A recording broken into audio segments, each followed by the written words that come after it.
The next talk, we're going to speak with a panel. It's one of the ones we've all been waiting for. We're going to hear from 4 lovely ladies on some hot issues like consent in a party setting and overcoming gender-based biases. So please help me in welcoming Helena, Cristiana, DJ Isis, and Liana, who will show us how to party like a feminist. Hi, everyone. Thank you for being here with us.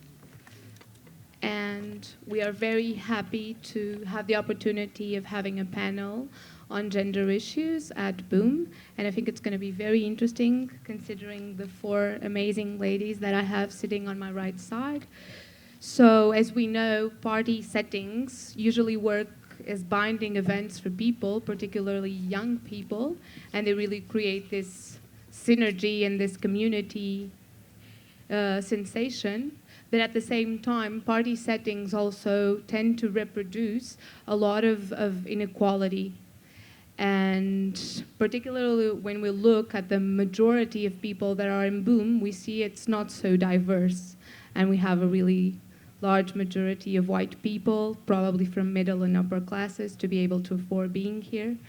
And so it's interesting that in this time we get to discuss these inequality issues, particularly that have to do with women. When we look at the literature on this area, we see that a majority of women will say that they suffered some type of sexual harassment or violence while partying, and I think this is something that for sure we all, men, women, or non-binary people would want to address.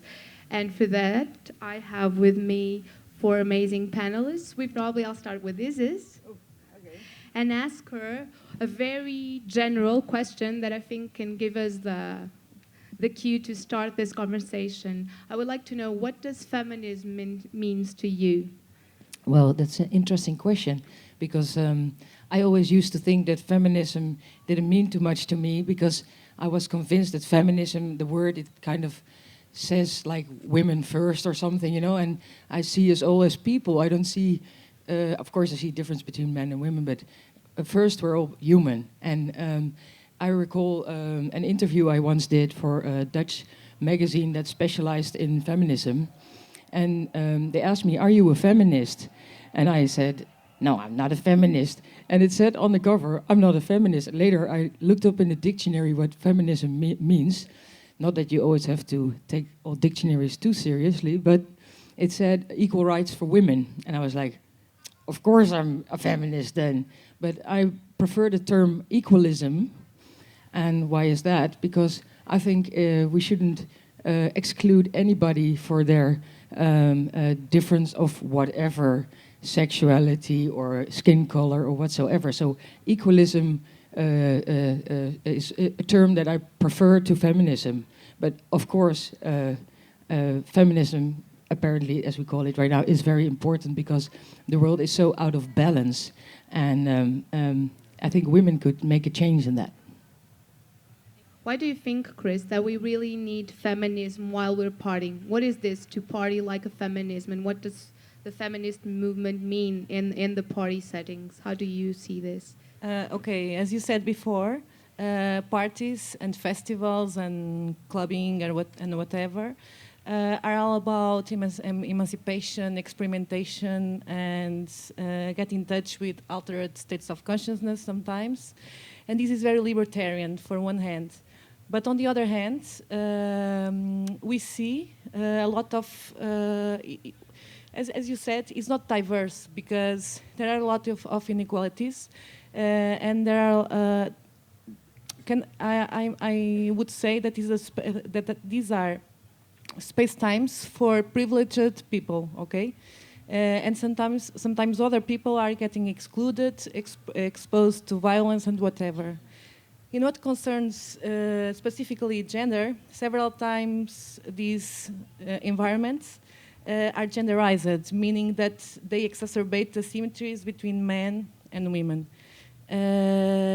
And in this presentation, I'm not using a neutral language because sexual violence is more related with women, okay?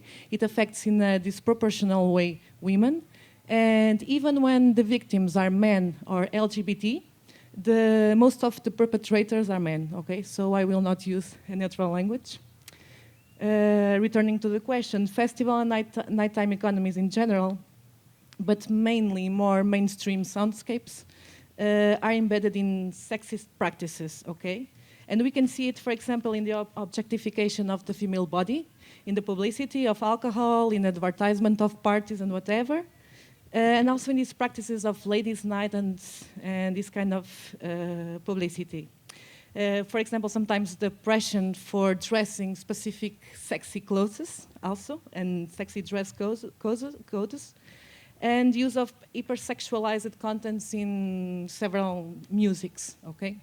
So of course this is more present in more mainstream settings, but I think we can find it a little bit even sometimes in a very subtle way in different spaces, nighttime spaces. And also in what concerns the access to power and to financial benefits, okay? Sometimes in this kind of industry, men are the promoters and are the ones leading, okay? And women are the ones working and you know, in the hierarchy below. Additionally, these kind of settings invite us to experiment and to get in touch with the excess, binge drinking, binge drug use, to experiment with different drugs, whatever. And here, we can find also gender differences, because a man is totally free to live his excess, okay, to take the drugs, to live the experience without control, okay? While we women are, okay, you can live the excess and binge and whatever, but you have to self-control, otherwise you will lose your respectability, you will seem more promiscuous and whatever, okay? And this is not fair, because we have to cohabit our nightlife experience and our party experience with this self-control thing, with this pressure that we have to conciliate to motivational energies that are contradictory, okay? And this is also an important thing why I strongly believe that feminism or equalism should party also. And finally, we need also feminism, equalism when partying, also because in case of sexual violence, there is this victim-blaming narrative.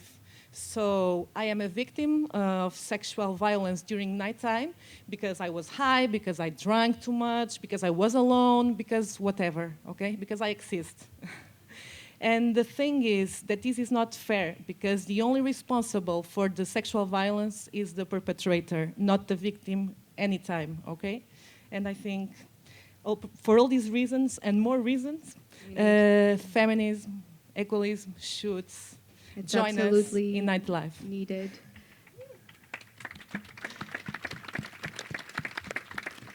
Liana is also an activist and for the psychedelic community, which is also quite a man's world in a sense. So I would like to hear a little bit, how do you feel to be a female in this male-dominated world of drugs and psychedelics? Yeah, thank you. Hi, everyone. I'm Liana. As she mentioned, my background is working on drug policy reform in the cannabis movement and now for MAPS, the Multidisciplinary Association for Psychedelic Studies. And before, when I was working in cannabis, I was also working for a venture capital firm. So we're talking about policy, cannabis, venture capital. These are very male-dominated environments. And so a couple years ago, I was invited to give a talk with some leaders, female leaders in the cannabis industry. And I called that talk 7 Ways to Normalize Being the Only Woman in the Room. And I actually don't agree with anything I shared in that talk anymore. And much like you, I didn't identify as a feminist really outwardly until the Me Too movement really took over.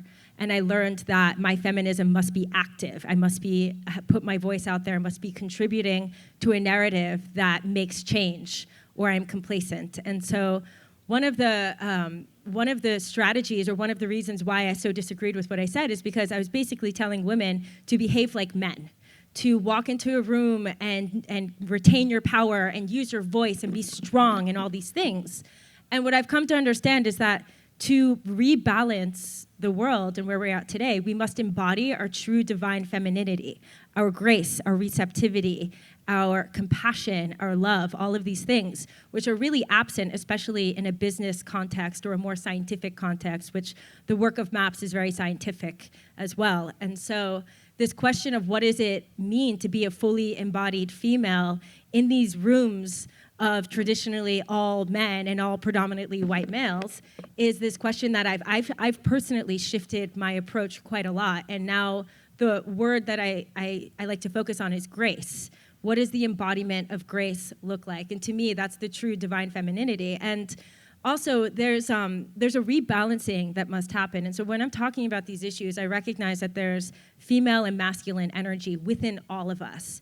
So it's not, I'm very masculine expressed and have been, and it's part of why I've been in business and all these kind of like really heady things. And so it's been a challenge for me to understand my feminine energy within myself and learn that it's okay to dress in a way that I like to dress, and I don't have to, worry about being promiscuous or being perceived as certain things, that it's okay to be fully embodied in who I am. And conversely, I create an invitation for the men in my life to really ask themselves what it means to embody their own inner femininity, their own emotional spaces, their own receptivity, all of the complex things. And so it's really about the balancing within ourselves of the two energies, and that's what I really seek to create in my interactions now. Thank you, Liana.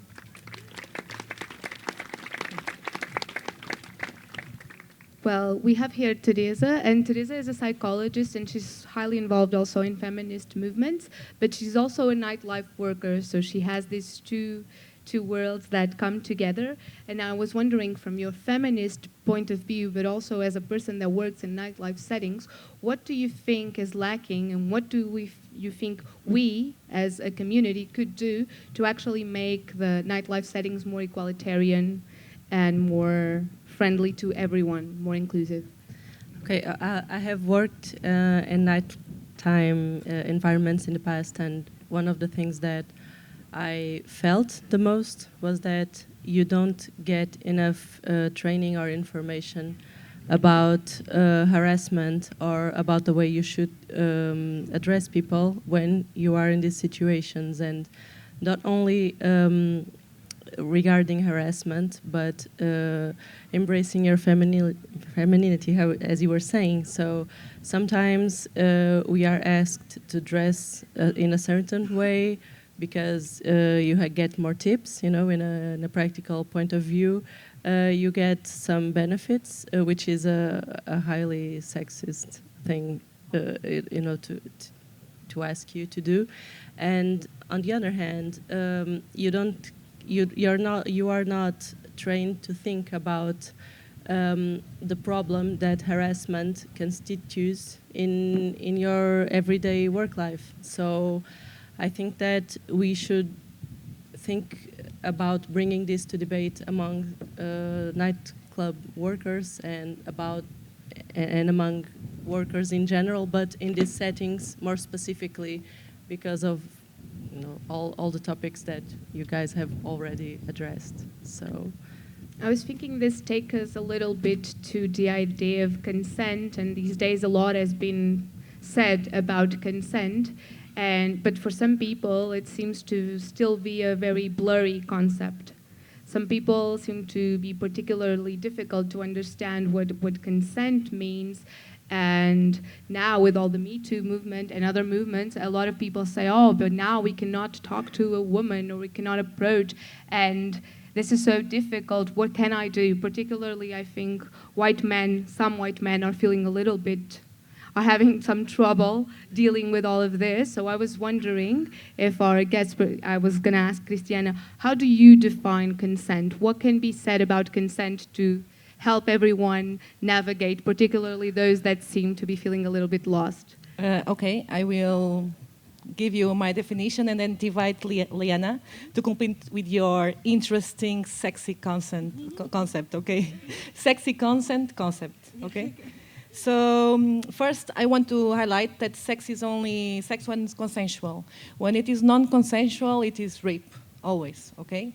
However, formally, sometimes consent is evaluated in terms of physical violence and also intimidation. What it means that I'm only raped when I'm, when I'm bruised and when I'm physical beaten and whatever. But this kind of formal definition that sometimes embeds the head of our judge excludes other forms of resistance chosen by the victim to survive or to cope with the situation, okay? Because of this, in the Me Too era, okay, consent is undoubtedly a hot topic. In general, consent, of course, is about communication with each other, okay? And for me, the tonic is almost in the verbal communication. You say yes to consent, and you say no to resist to the situation. But this is a dichotomic conceptualization. This is very dangerous because not always we are able or empowered to say no with a voice, but we are saying no with our behavior and with our non-verbal communication, okay? So this is very important to consider non-verbal ways of communicating consent. Another thing is that the use of the widely use of the expression no is no, in my point of view, is very dangerous also, because its emphasis is in the verbal communication that reinforces the idea that everything that is that is not a clear no is a yes. And sometimes the person is high, is drunk, is whatever, okay? Or and this doesn't mean the person is agreeing with being with the situation. So when the person is unconscious or not feeling really good, what that person needs is to take care of and not be abused, never, okay? Another thing is that we live in a rape culture that uses the victim behavior to discredit or to blame her because she was high, because she drank too much, because she was alone on certain area of the city and whatever. And there is also this kind of imaginary that a yes of a woman is not really a yes. That the no of a woman is not really a no, you know, that it's some kind of yes. And this is not true at all. And it's important to acknowledge this also. On the other hand, I would also to reinforce that consent is not about answering to others' expectations. If the person that is with me is, come on, you know, no, it's about what I want every time. So I can start kissing someone and then stop because I don't want to advance to any other kind of intimate contact, okay? If I had sex with that guy in the past, it doesn't mean I will have sex with him in the future. So it's always about respect our own, what we want every time. Another thing, so we are allowed to change our minds at any time, and when it happens, it is crucial also to clearly communicate to your partner that you are no longer comfortable with the situation, and say, please stop, or I'm not feeling really comfortable by now, so let's stop here. And also, another thing that is important from the other point of view is to clearly verbally communicate. Are you feeling okay with the situation? Do you want to go further? And so on. And in this kind of verbal thing, I will ask you, Liana, to add your sexy consent. Yeah, sure. Yeah, so I'm really into this concept of creating a culture of consent. So there's something about what's happening right now that's causing all of this turmoil in our inner relatability with each other. And so this is happening now because there's something that needs to be witnessed. And so that's why we're in this tricky, difficult time where we're renegotiating our interactions with one another. And so in the topic of consent, I'm part of very drug positive and sex positive communities in the Bay Area where I live. And so it's already really complicated in a sex positive and a sex party kind of setting. Consent is a huge topic and it's really complicated. If you mix drugs in on top of that, it gets the gray areas just, multiply. And so it's super important that we have dynamic consent. So that's consent every step of the way. And the cool thing that I've learned in the practice of this is that there's a way to do it in a way that's super sexy. So it doesn't have to be this uncomfortable conversation of like, oh, is it okay if I kiss you? But you can do it in a way like, I would really love to kiss you right now. How do you feel about that, right? And you can just flip your entire approach in every step of the way. Is it okay if I touch you here? Or I'm really attracted to this part of your body. Or do you like this? How does this feel? There's a way that we can be with one another. And I've had partners do that, and it's just been super hot. And so if we can embrace consent and see, and women and men, both sides, this goes both ways, right? We want our partners to feel super comfortable and great about what's happening. And so if somebody agrees or gives consent earlier on in an experience, I really cannot encourage enough that dynamic consent, especially if you're mixing in substances or any form of altered mind state, is absolutely necessary and can increase the amount of fun and sexual energy that you can share with each other, because now we're communicating, and sex is so taboo, and so we're not communicating with each other enough about what we do like and what we don't like and all of these things. So I'd like to see this entire conversation as an invitation to get to know ourselves better as well and ask ourselves, well, what do I like? Where do I like to be touched and how and everything? And then use your words, make that known, and feel it helps, make each other comfortable in these conversations and have some fun with it. So that's an invitation.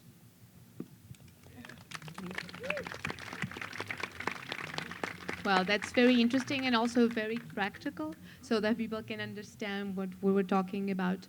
I don't know, Theresa, if you want to add something on the consent issue. Working in nightlife, probably a lot of people tend to try and push things and put people in uncomfortable positions. Yes, I think that when you are behind a bar, sometimes you're not free, so to say no in the same way that you should.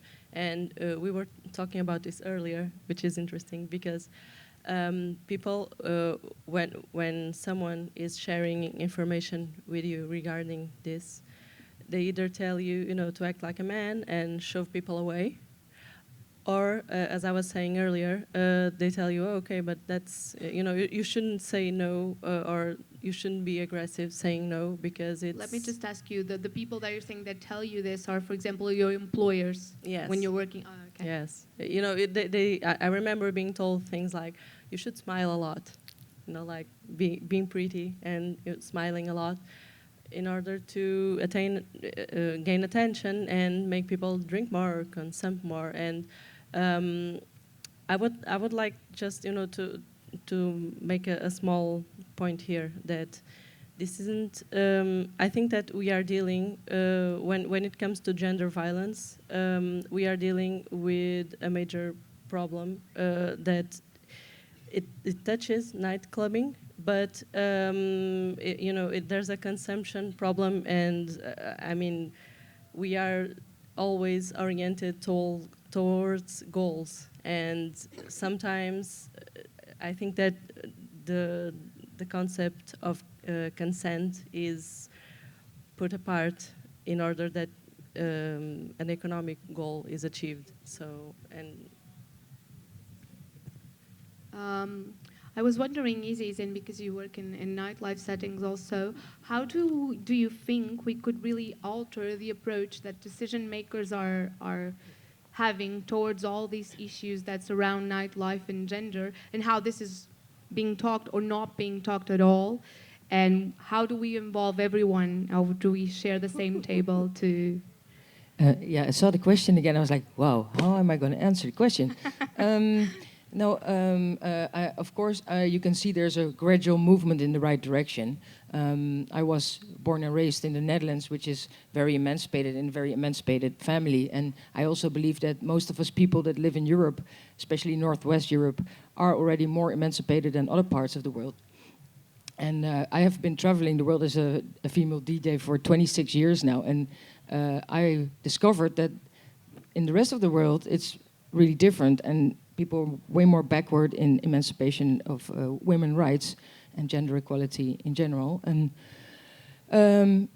so we can wait until it naturally all evolves. And I think because of the modern communication systems, it will develop quicker than it would without. But I think that it's important that the people who are in control, like the decision makers, the people that employ other people, consciously deal with it. And there's this thing called positive emancipation. I don't know if it's known worldwide, but that women get, how do you say it? They get the first turn. I think that's also really a black and white way of thinking, and it will cause a lot of aggression and frustration with men, and also with especially the ones that are really appropriate for jobs that they're not getting, because women are getting them, that might not be as well skilled. So I think it should be an agenda point for organizations to look into the subject in a very sincere and graceful way. I like that word too, with a sensitive approach of how can you make sure that women are attracted in the organization and get the positions that they deserve, because there's many reasons why men are quicker than women. But it shouldn't mean that women have less rights.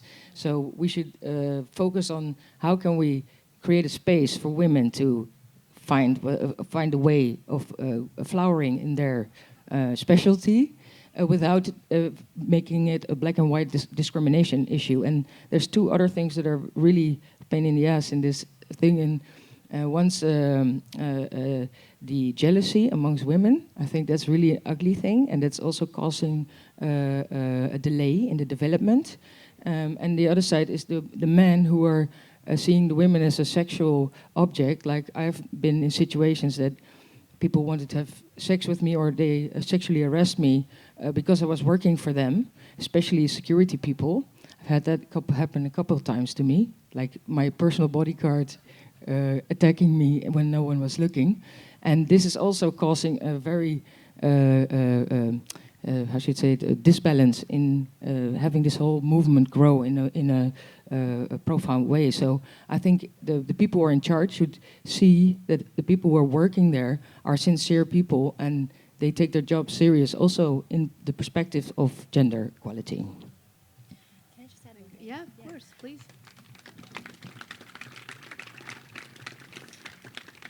I just wanted to add to both you ladies that it's really, to me, about culture, about what kind of culture and what kind of space are we creating so that these sorts of issues, we don't have to host a panel conversation about it at Boom, that we just operate in this way with each other. And we're going to require extra effort right now on all parties' behalf, because we're going through this rebalancing process. So we must be vigilant, and we must be engaged, and we must be checking in with ourselves, acknowledging we have blind spots. All of us have blind spots that we cannot see. And so if we can acknowledge that and move forward from here, then we can create a culture where men aren't standing at a bar, tipping a woman more because, she has cleavage showing, for example. So, it's really about how do we create this culture with each other. It's a long process.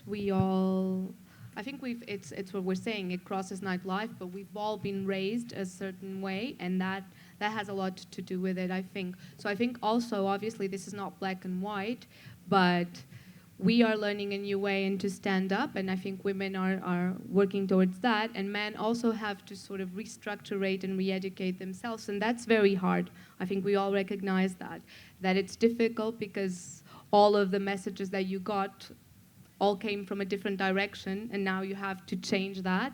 But that's why we should work as a community to do this. So I was going to go back to you, Liana, and actually, in the psychedelic movement, is there any particularities? Why do we need psychedelic feminism also? Yeah. Well, so we've been dealing with this interesting issue in the underground community of facilitators. So people who are facilitating a ceremony or other types of psychedelic experiences. So I'll just give you an example. In Southern California, there was a well-known practitioner who was two times that I'm aware of over the past year, was approached by male allies that sat him down and said, hey, you're misbehaving, you're behaving inappropriately during the ceremonial context, and we're getting information from women that they feel uncomfortable or they feel transgressed, and you need to modify your behavior. Well, he didn't listen, and another incident occurred, and now he is in jail. And this really sparked this larger conversation around how do we self-regulate as a community, and what are the structures that we can put in place to increase safety for women and other people who are put into vulnerable positions where you have a practitioner or somebody who is put into this pedestal position, this position of power over people that they're being administered different medicines to. And so we've had some really brilliant conversation. There's some working groups that have been formed around how to address this issue. And one important note that I'd like to bring up is that it's not this question of excommunicating people and saying, you know what, you're a sexual predator, you're out. Because if you send people away from our community, they will go prey on another community. And there's also this dangerous thing where at what point do we involve law enforcement? And there are certain situations where absolutely we must involve law enforcement. But there's this idea, and the Burning Man Rangers, the Rangers who are the police force that are hired by Burning Man and are made up of burners, have the same sort of questions as to how much what is our capacity to handle and mitigate harm as a community, and at what point do we need to go outside of the community and seek help? And so this question of what does restorative justice look like? If there is a male or anybody in our community who's being sexually transgressive, is there a way to circle up around them, to hold them accountable? Who are the allies that we have that are respectable people that transgressors would listen to? How can we create an environment around them to help rehabilitation? Because just sending people away or sending them to jail doesn't fix the problem. And so these are some of the questions that we're asking ourselves and we're developing solutions for. And the other thing is this idea around informed consent. So in this working group, one of the ideas that we've been playing around with is that if you're facilitating a ceremony, that one of the things you say before you administer the ceremony is sexual energy may come up.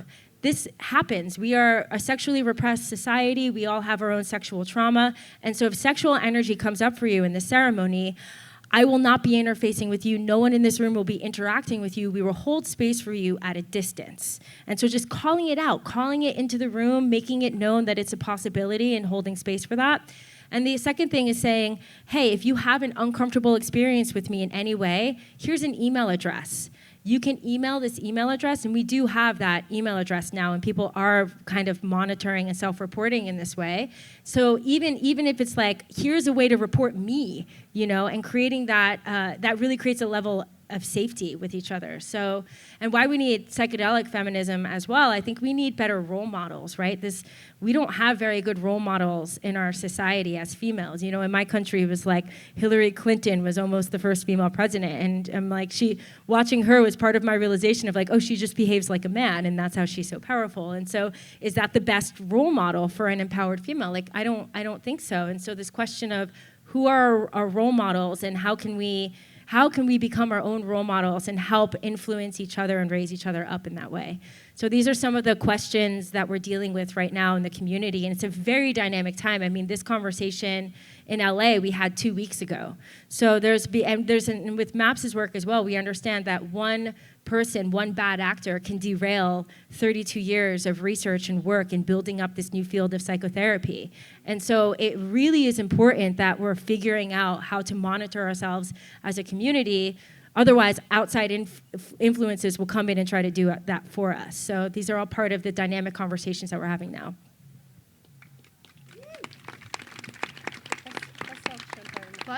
Can I would just like to add something that I think it's important, because you were talking about the psychedelic community, and I think that in nightclubbing this should happen as well, and especially among women, because this is a way, creating focus groups, I mean informal focus groups, talking about these issues, not only because acknowledging the problem is the first step for change, as we were talking earlier, but also because it's a way of empowering the women that work in the sector.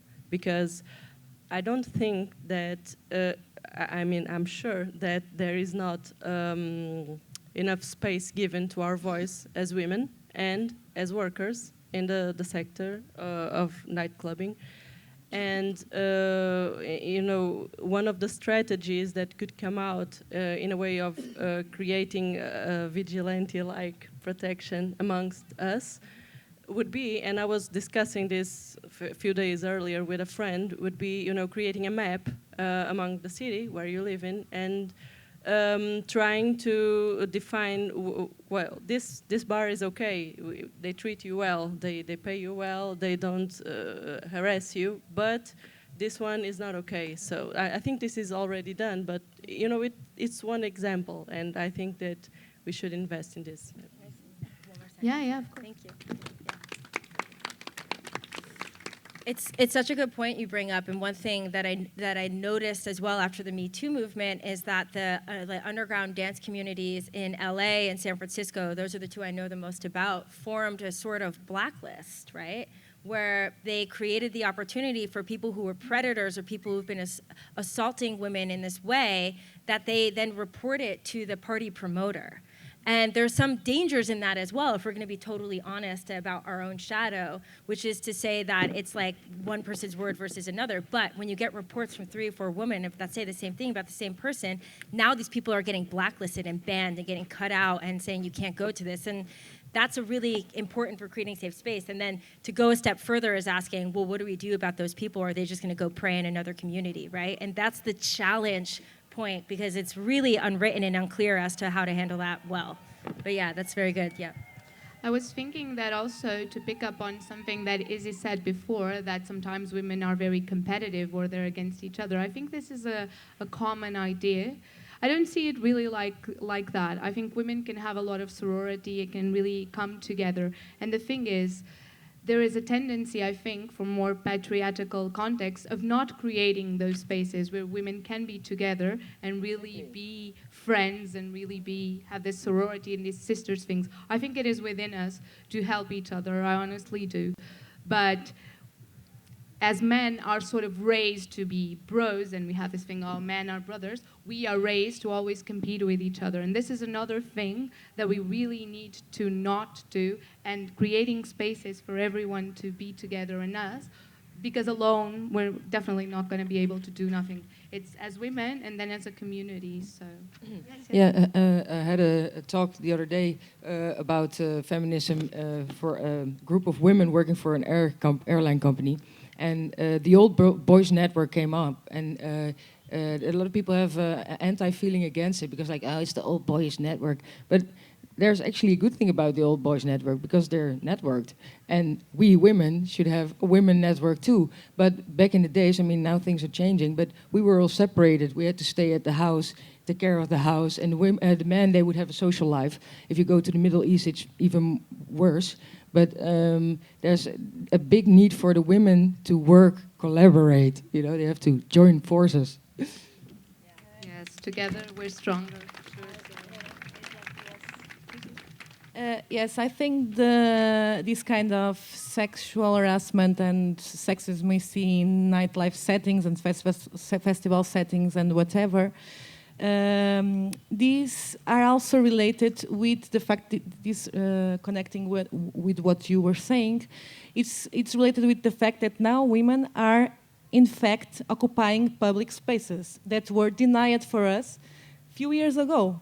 Okay, so I think it's somehow some kind of narrative to put women on their places, okay, and make them feel uncomfortable. And also, if you are occupying these public spaces, it's because you are, more available sexually speaking, and so on. And I would like to add this. And another thing related with these nightlife women patrols and also safe spaces, that actually there are festivals and other settings that are actually implementing these kind of responses on site.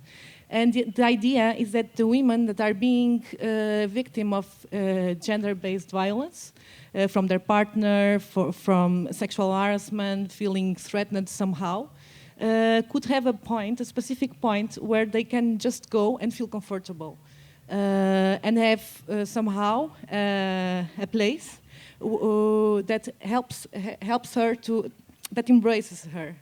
And this is very important, but for me, it's a transition measure because my vision is that we will live nightlife in the same terms, living the excess freely, without feeling feeling this threatening thing, that if we are in some altered states of mind, probably we are more vulnerable for sexual harassment. We don't need to have this embedded in our leisure time.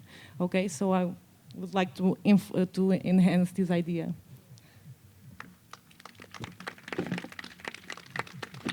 I was thinking, if you guys agree, that maybe we could open, I'm sure there's a lot of questions from the people. I think we have a question over there in the red and the blue.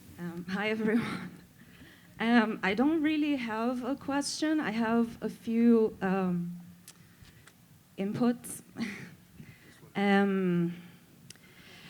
From a non-European perspective and also a non-liberal perspective, so it's a Latin woman's point of view. Before coming to Boom, one of the things that are included in my preparation is the fact that I have to think about and the anxiety of, as a single cis woman traveling by herself, where am I gonna camp? Where am I gonna put the tent?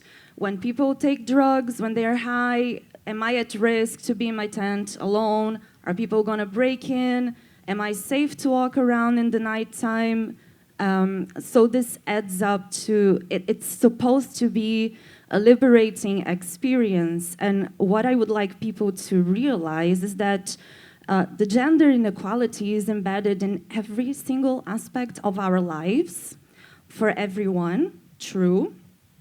It affects everybody, but we should realize the extent and the depth that this affects us, and especially making an effort to include so the intersectional feminism, which is the one including with gender neutral language. It's not excluding cis women, it's just including all the trans community and not all people who are not identified as the polarity within the binary femininity or masculinity. It's super difficult for cis women to say no. Can you imagine what it's like for LGBT people and, you know, especially trans community, to say, they don't even exist in this conversation so far, so how can they say no? And we are indoctrinated to be nice. So the thing about carrying yourself with grace, I'm sorry, I do not go with that because I really have to work on myself to not be nice and to be able to be angry and to say no and be aggressive. And I promise this will not affect your divine femininity because there is not a one way of being a woman, you know, and feminine is everything, you know, so I don't want to be labeled as less feminine because I don't carry myself with grace. I don't care about grace. I can follow you. Yeah. It might be easier for a person who is brought up in a cultural environment that is less unequal than in South America to be able to speak about equalism. But we have to name the issue.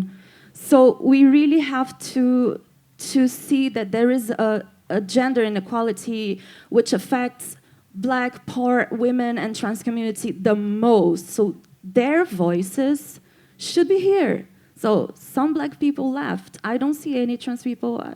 I don't want to expose anybody. as a bisexual woman, this discussion was very polarized and heteronormative. So I have to point that out as well. And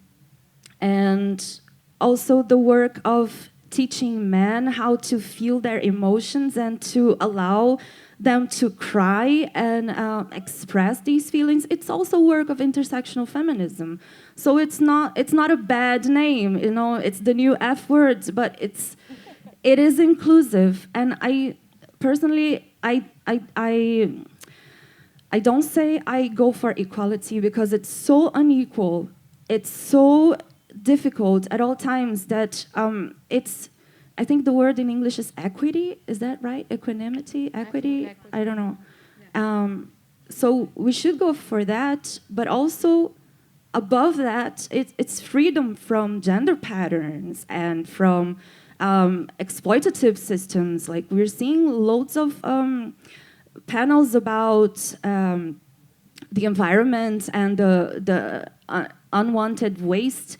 That is also a result of capitalism together with toxic masculinity, which are the two main things that built the society and has damaged everything by exploiting every single living being. So this liberal mentality also needs to be worked, and I wish I had seen more interracial people in the panel.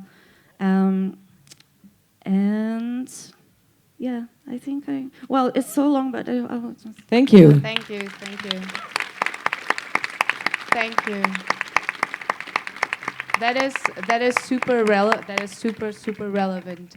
The thing, and if you think about it, when I started, I said that we are absolutely a place of inequality, but if you look around, you don't see it because it's really it's not that they're in the audience and they're not here. They're simply not a boom, because although it's true that I think this is a community that wants to promote change, this is a very, very privileged community. And I wanted to begin saying that because I think it's very important that we are aware of that.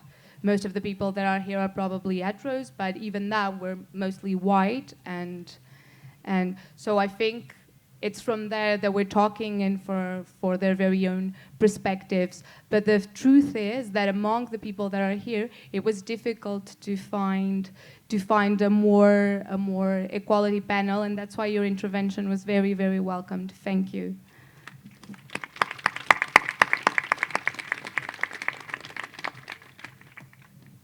I just want to commend you and say thank you, and I definitely hear your point about grace, and I'm somebody that comes from the angry perspective, and I've had to be super strong to be successful in my life, and I've had to really hold my ground and be angry and be expressive in all those ways, and it's been a journey for me within myself to understand, to feel like it was okay to be female, and feel like it was okay to embody these qualities of other females that I used to honestly make fun of and see as weak. And so that is my own inner patriarchy, and the patriarchy is alive and well within me. And it's from a lifetime of learning and existing in this framework. And so it's all invited, it's all part of the journey, and I'm grateful as well for what you said. I don't know if do you want to? Well, I really like that you made the suggestion for a graceful approach, which is, of course, the best way, I guess, if we can. But I also recognize that point of being in South America, and where the no is not been seen as a no. And you can't be subtle. You really have to go like, don't come close, and more aggressive approach. And unfortunately, this is what things are like. And that's a sad story. So it's very true. I really want to thank you for bringing intersectionality to our panel and really enriching it with your very specific point of view. And also reinforce something you said, that it's all about diversity and embrace diversity. Equality is about accept differences and let the people just be. Independently of the gender, of the class, of the ethnicity, and whatever. Okay, thank you very much.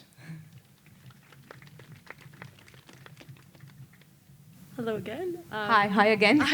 I'll attempt to keep it brief. I want to say how grateful I am that you brought up the aspect of being more verbal about things a cool thing, because I frequently hear among some of my typically femme friends that it's not sexy when a guy asks, and I can't really understand why. And so I think it's great when we talk about it, and having experienced it myself, I think it's the opposite of unsexy, because this person cares about you and respects you enough to say, hey, I'm not going to assume that I know you better than you know yourself, and I'm going to ask. So I think that was really fantastic.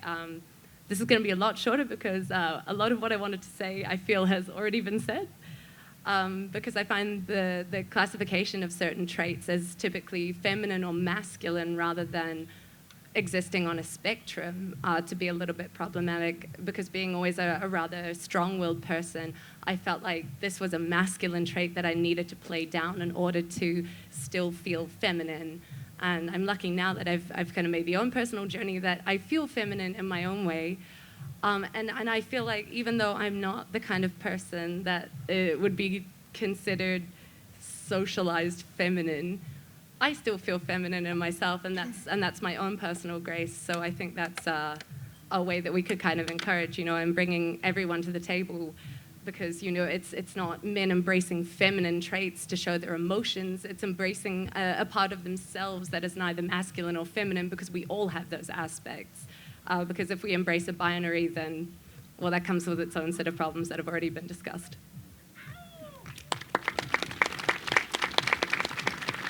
Thank you. I think there's the person over there. Can you raise your hand? Thank you.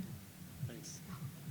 I want to ask your opinion, a bit of feedback on a point, talking about consent in party settings. So in the context of a lot of us here are going to be taking psychedelics or MDMA, for example, and these things may actually change certainly our openness and perhaps affect you could say, our ability to make a 100% definite statement of consent. And so, legally, medically, and so on, people say, if someone's off their head on MDMA, then they are not actually capable of making consent, of giving consent. And so, certainly I can see if a woman was totally high on MDMA, that when she said she really wanted something, that actually maybe the next day she might regret that. And so I'm wondering if you could give your opinion about, it's particularly a practical thing. So how do we, for example, guys who are interacting with women who are really high on psychedelics, how do we interact with them and get consent, or maybe just say, well, are you really sure? Or, those sorts of questions. On a practical level, how do you think we should handle this situation? Does anyone wants to? Well, if you use MDMA, it only lasts 4 hours. So if you just met each other, maybe you want to get to know each other a little bit better.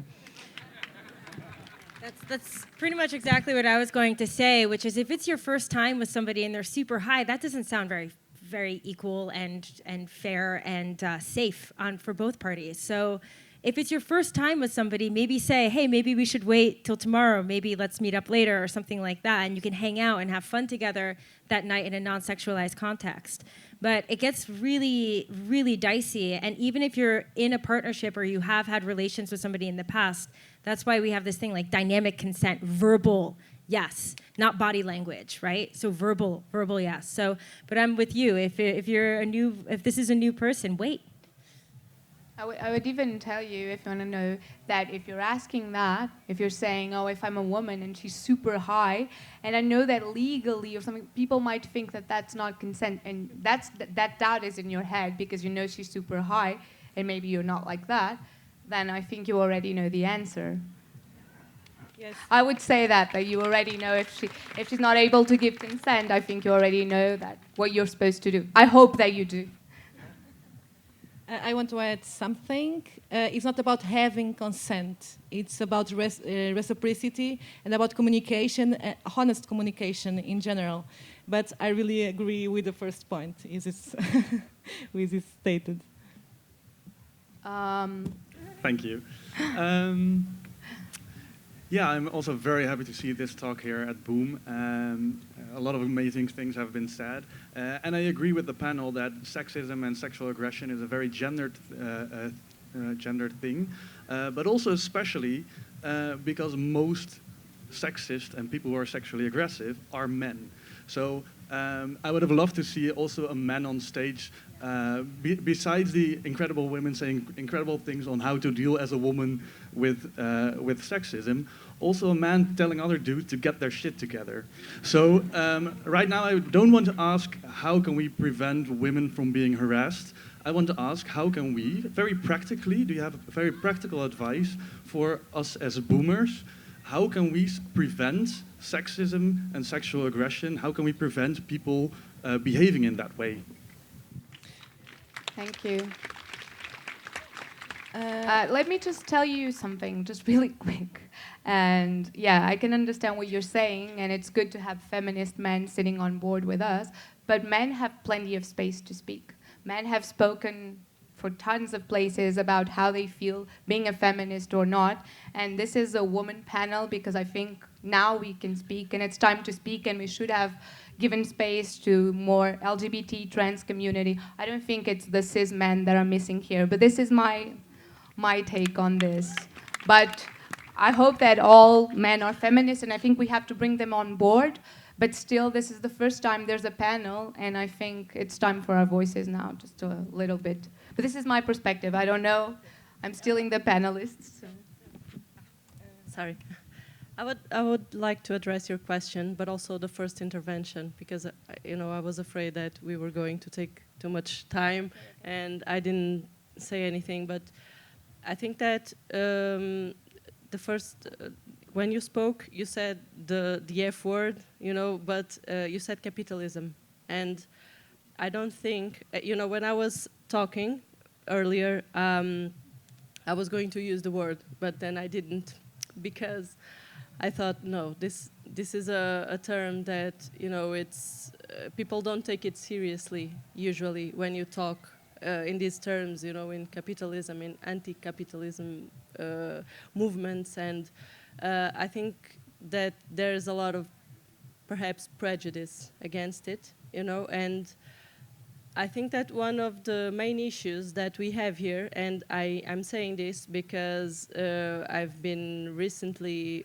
been involved in debates about pinkwashing, not only in the LGBT and feminist, feminine, talks, but also because I think that we need to take this out of Boom. You were asking as boomers, and in Boom, how can we make this environment less sexist? And I think that change starts in our daily routine, maybe. And it's we've been talking a lot about inner change. I would like to take a step away, not away, but further, and talk about social change, in our work routine, in our going out routine, in our marriage or other relationships that we might have. I think it's a continuous work, and not only in Boom. I'm not saying that you were saying that it would only be here, but I think that we need to change an entire mindset, and essentially about the way that our society works, the neoliberalists, and as you were saying, exactly. So thank you for your remark, and I think that's the answer. So I would like to answer to the question, as a boomer, what can we do? What can I do to prevent sexism inside? So I have 2 tips for you. The first one is to embrace, for example, sexy consent. and to embrace honest communication and to read the signs, okay? And the other one is that I really believe it's crucial is our role as bystanders, because if we see a situation where we are in doubt if the person is being harassed or abused, we have to be active in preventing it, and we can do it in a non-violent way, just approaching firstly the potential perpetrator and ask him, is everything okay? Do you know her? What are you doing? And so on. And then ask the girl, for example, or the victim, the LGBT man, whatever the victim is, are you feeling okay? Where are your friends? Things like this in a very graceful, and supportive way. And another thing I would like, related with this, that I would like to really highlight is as bystanders, our silence means that we are, we are, how can I say, we are letting the situation happen. So we are also perpetrators on that situation, okay?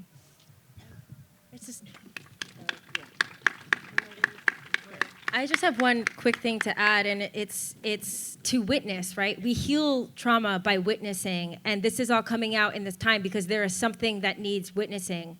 So ask ourselves, what can I do to be a better witness, to hold space for people, to acknowledge the reality that we're in today, that this is what's happening. We don't have to have all the answers about how to fix it, but just acknowledging and witnessing is a good step as well. Yeah, thank you so much to the panel and to all the people who contributed to the conversation. Grace is overrated. You guys have to be rude when you have to be rude. No one wants to be rude if the situation doesn't demand for it. So if you have to take care of yourself in a situation, do what is necessary. The next thing is, I really wanted to point out where we had a lot of gender infused in the conversation. The only thing I have to say about this is, see the person next to you as a person, not as a male or a female. I think that makes a lot of difference, I suppose. Thank you. Thank you. Maybe, so we have time for one more question. Yeah, there's the girl over there. Hi. Regarding the Thank gender, women are half of the population. So if we claim space for us, it's because we are half of the population. And regarding the numbers in Portugal, we are 90% of the victims of sexual crimes that many times happen in the nightclub spaces. I don't think that we should kid out men of the panels because they had so many time, so many space, but maybe not in this issue. So we need men to discuss and think solutions with us. We need men to act. And for this, I really would like to see more eyes to the future in this discussion, because I think that we have to make actions to make the space safer, because we deserve that. We deserve to demand that the spaces are safe for all people. And this starts that when you see something, act. Because lots of the situations that women, but I think men too, they don't act, they don't react because they are afraid. They are in a weaker position because the attacker imagined that it's a male, it's a group of 6 male. You don't say something and you go away. And what's happening many times, it's women are going away. They went to have fun, and in the end, because there's someone arresting them, they go out of the spaces. And I think that we should stop this. The aggressor, although I think that we can construct in mentalities, but in the nights that we decided to go out to have fun, someone that is against and is behaving to make the others feel bad goes out. Absolutely. And we make the space safer, and the people will understand then to be among us, they have to behave in a certain way. And only if we are all together demanding this, we'll achieve this. Thank you. Thank you. Yeah, I think we'll give a round to the panelists just to wrap up, because... Thank you for your comments. I just want to say something about the thing you said about react. because some victims don't react like physically fighting. Sometimes they react and they cope by, being in a very passive and very, trying to get out of their body and just waiting the situation to pass. So there are a lot of forms, there are a lot of ways of resist, and to fight is one, but there are a lot of things that can be done, and some of them it's just to try to disappear. From a bystander perspective, I totally agree. Anyone wants to add something? I was remembering an occurrence that had place in my hometown a few weeks ago. There was a girl from South America, and she was beaten up by a security guard outside a bus. And she was bruised, she was heavily bruised. And there are videos, some people filmed this in their cell phones, in order to have evidence to use against him in court. But, no one physically stopped the aggressor from fisting her, in the face. She was very bruised. She was very hurt. And this is relevant to say that it's in the most important party of the whole city. Everyone is on the street. Thousands and thousands of people were there assisting this. Yes, a lot of people were there. Also, the bystanders were thousands. And they were filming, so they were insulting the aggressor, but no one stopped the aggression from happening. And this is very serious. It raised a lot of public debate on the subject, on gender violence, racial violence. But the fact is, in the moment, no one stopped the man, and there were a lot of people there. They could have stopped him. So I think we need to talk about this a lot.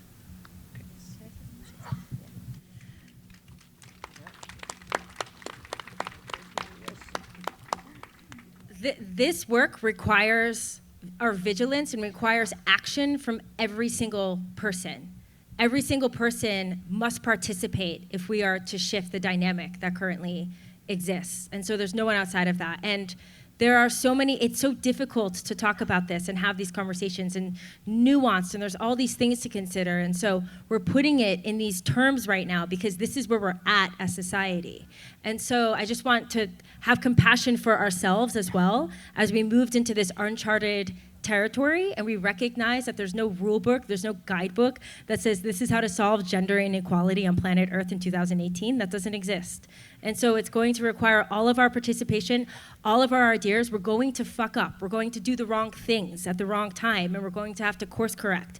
But if we can be in clear and honest communication with one another, we can be honest with ourselves about our own blind spots and weaknesses and things that we're not seeing or doing correctly, and we can be continually engaged with each other on this topic.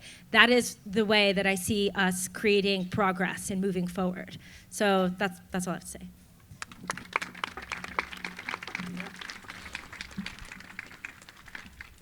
It's been addressed, but I'd like to point it out more specific because you asked what can we do as men, and I have felt very much like a man until I was 30, because I felt like I shouldn't be too feminine in a world filled with men. And then later I discovered, like, hey, I can be a woman too, and that was really nice for me. But I also learned a lot about men, and men are really easily sexually aroused. And it's logical, it's biologically this way. And this is where conflict comes around the corner, because if you're really sexually aroused, you can easily look at the flesh of a woman, if you're heterosexual, that you want to have sex with that body. But I think we should look at it in a spiritual way as well. And for women, it's probably easier to do that because we're not that easy sexually aroused. But that would be a good thing. Just look at the woman in a spiritual way, and then you have to get to know her a bit better. So you can't just go after her the first night. You really want to know who she is.